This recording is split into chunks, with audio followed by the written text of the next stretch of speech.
drain my battery. It waterboarded it. But I guess now we're in the final release, the optimizations have come through. And I gotta give credit, considering that there are now like a bajillion lighting calculations occurring every time you do simple things like pull down your notification shade. It's pretty impressive that it's not completely killing the battery, potentially helped by the new adaptive power mode, which makes the software now much more aggressively cut down on background apps and processes. Now it's time to really cause some pain. We're going to open up the cameras, flip over to the front, and record 4K video at 60 frames per second. And this is one of those tasks in which optimization's only going to help you so much. You can pretty quickly notice the iPhone Air starting to drown, which makes sense if you think about it. Like, this phone has a screen that's larger than the base iPhone, so that's going to need more power. It's got the A19 Pro chip, which again will probably need more power than the A19 in the base phone when you're pushing it. It's got less power to give with a smaller sized battery, all topped off with titanium sides that aren't going to get rid of heat nearly as well as the aluminium that you get on all 3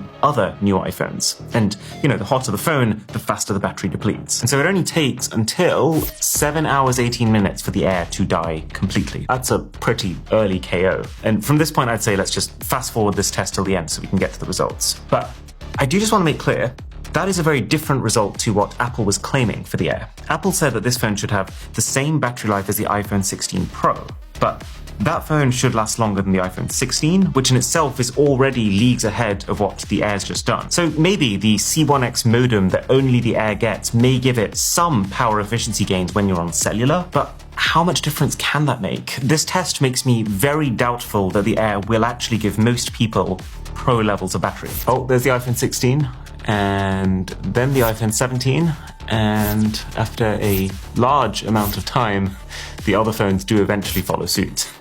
So, 17 Pro goes onto the ESR Qi 2.2 wireless charger, our sponsor, to see how fast it can juice back up when you're giving it its maximum 25 watts of power. And let's talk results. So, squarely in 7th position is the iPhone Air with 7 hours 18. And I don't think that's terrible battery life. It's about the upper end of what I expected, given how thin the thing is. It just really makes it tangible how much you are giving up to have a thin phone. And it pales in comparison to even 6th position, the iPhone 16, which managed to last a whole extra 2.5 hours, which means the iPhone 17 is...